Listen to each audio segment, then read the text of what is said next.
Neste exemplo, calcularemos mais uma vez a temperatura diabática de chama, mas dessa vez para a zona de combustão do alto-forno. Esta figura, já apresentada em vídeos anteriores, representa um sumário dos experimentos de dissecação de altos fornos realizados pelos japoneses e pelos russos há algumas décadas. A zona de combustão está localizada na parte inferior do alto-forno e a temperatura que será calculada é a temperatura com que esses gases saem dessa região. Nesse ponto aqui é feita a injeção de ar pré-aquecido. Esse ar entra em combustão com coque ou com carvão vegetal que é carregado pelo topo do forno e que chega a essa região pré-aquecido também.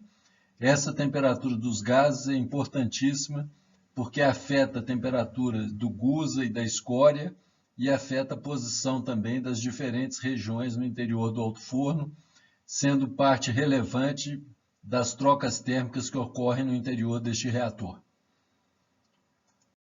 Esta figura mostra a zona de combustão com um pouco mais de detalhe. Para isso foi feito um zoom dessa região, que é mostrado aqui nessa parte direita do slide. Na zona de combustão nós temos as ventaneiras por onde é injetado o ar pré-aquecido, esse ar composto por oxigênio, nitrogênio e vapor d'água. Nesta região também chega o carbono, proveniente do combustível, coque ou carvão vegetal que é carregado pelo topo. Esse combustível chega aqui também pré-aquecido, uma vez que ele troca calor com os gases durante a sua descida ao longo do alto-forno, e saem da zona de combustão 3 gases, nitrogênio, CO e H2. Nota-se que nesse caso a combustão é incompleta, ela gera menos calor que a combustão completa, mas no caso do alto-forno é fundamental que sejam gerados CO e H2, pois estes são os gases que vão realizar a maior parte das reações de redução no interior deste reator. Usando as informações do slide anterior, que são baseadas em sondagens que foram realizadas em altos fornos, nós podemos estabelecer o balanço de massa para essa região. Será tomado como referência 1 normal metro cúbico de ar com umidade equivalente a 25 gramas por normal metro cúbico. Então, inicialmente, se pode determinar o número de mols de H2O contido nesse volume de ar, equação já utilizada amplamente em vídeos anteriores. A umidade em grama por normal metro cúbico dividido por 18, que é o peso molecular da água, 1,39 mols de H2O. A partir deste valor, podemos calcular o volume da umidade e, por diferença, determinar o volume de ar seco, que corresponde ao volume de ar úmido, aqui já em normal litro, menos o volume ocupado pela umidade, resultando num volume de ar seco de aproximadamente 969 normal litro. Nesse volume, 21% corresponde a oxigênio, 79% nitrogênio, e aí determinamos finalmente os números de mols de O2 e de N2. Uma das possibilidades de reações que podemos considerar é a combustão do carbono com o oxigênio do ar formando CO e a reação do H2O com carbono formando CO e H2. Há outras opções de reações que podem ser consideradas e que são igualmente válidas, desde que respeitem o fato de que na saída da zona de combustão nós teremos apenas CO e H2. Considerando a ocorrência dessas duas reações, o carbono necessário para reagir com o oxigênio pode ser expresso através dessa equação. Esse carbono estequiométrico equivale a 2 vezes o número de mols de oxigênio do ar, mais 1 vez o número de mols de H2O presente no ar, que vai ser igual ao número de mols de H2 gerado através dessa reação.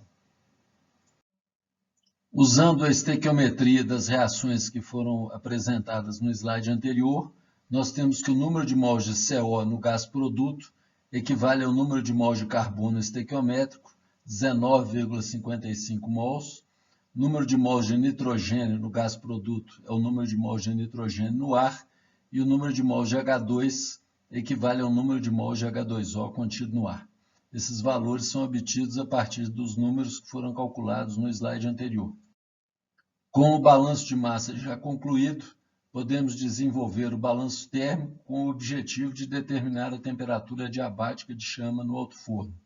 O sistema para esse cálculo é a chama na zona de combustão do alto forno. Mais uma vez, adotaremos a temperatura de referência de 298 Kelvin.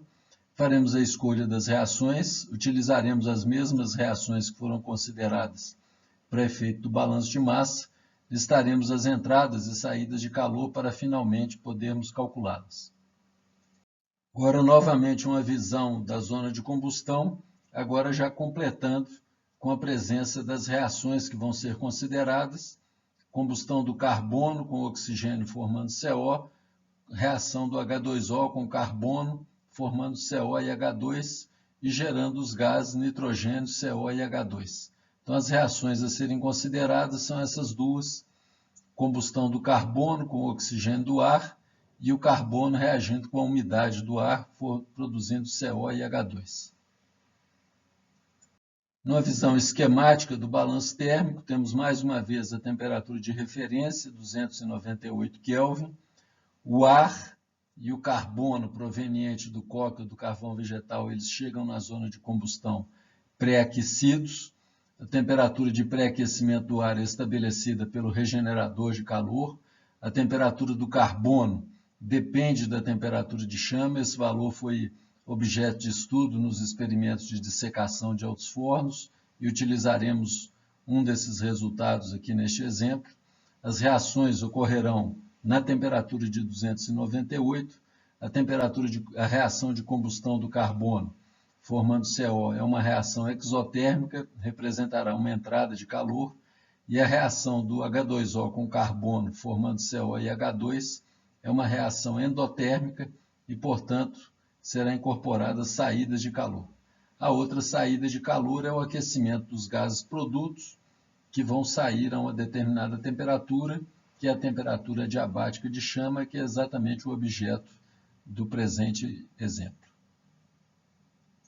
Baseado, então, no que foi apresentado no slide anterior, as entradas de calor correspondem ao calor de resfriamento do ar, calor de resfriamento do carbono, que foi carregado pela parte superior do forno, e calor da reação exotérmica, que é a combustão do carbono formando CO. As saídas de calor são o calor da reação endotérmica, que envolve o H2O combinando com o carbono formando CO e H2, e o aquecimento do gás produto de 298 até a temperatura de chama.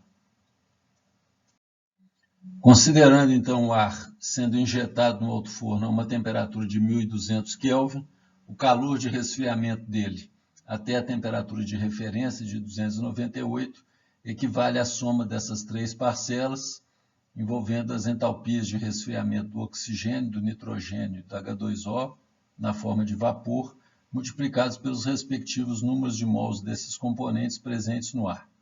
Mais uma vez, recomendo que esses valores de entalpias sejam verificados por quem estiver acompanhando essa série de vídeos.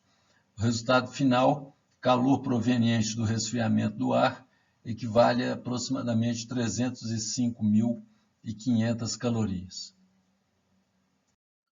Nos experimentos de dissecação realizados pelos japoneses, através de estudos da estrutura do coque na zona de combustão, eles verificaram que esse coque deve chegar na temperatura de aproximadamente 70% a 75% da temperatura adiabática de chama expressa em Kelvin. Então, neste caso, vamos adotar o valor de 0,7 da temperatura adiabática de chama. Então, o calor correspondente ao resfriamento do carbono é obtido através do cálculo do número de mols de carbono, que é reagido, multiplicado pela entalpia de resfriamento do carbono de 0,7 da temperatura de chama até 298. Esse aqui é o número de mols de carbono consumido, e essa expressão proveniente dos dados termodinâmicos representa o calor de aquecimento, ou no caso de resfriamento do carbono de 298, da temperatura 0,7 da temperatura de chama até 298. Como essa temperatura é 0,7 da de chama, o coeficiente linear multiplicado por 0,7t, o quadrático 0,7t ao quadrado e o termo do inverso da temperatura 0,7t. Procedendo a esses cálculos, nós temos a expressão para contabilizar a entalpia de resfriamento do carbono da temperatura de 0,7 da temperatura de chama até a temperatura de referência. O calor da reação exotérmica corresponde à combustão do carbono formando CO. O ΔH dessa reação em calorias equivale a menos 26.420. Mais uma vez, o menos é usado apenas para constatar que trata-se de uma reação exotérmica, não é incorporado aqui no cálculo, nós usamos o valor absoluto dessa entalpia, multiplicado pelo número de mols de carbono que vai participar dessa reação, que é apenas o carbono correspondente a 2 vezes o número de mols de oxigênio presente no ar.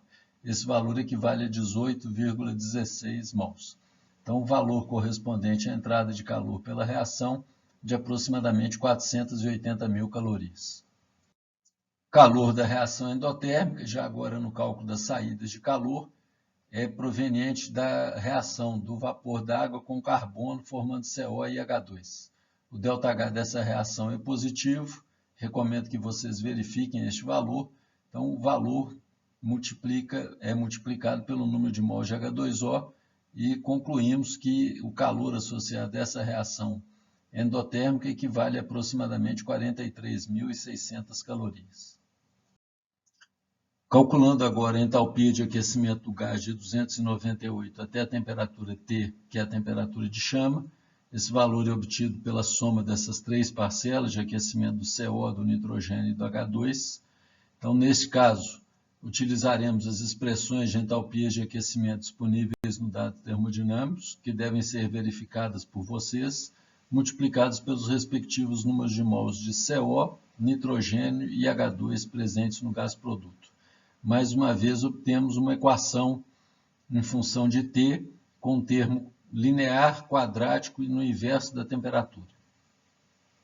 Finalmente, igualando as entradas e saídas de calor, nós temos as diversas parcelas do lado esquerdo da igualdade, as parcelas de entrada de calor, resfriamento do ar, resfriamento do carbono, que depende da temperatura de chama, reação exotérmica de combustão do carbono.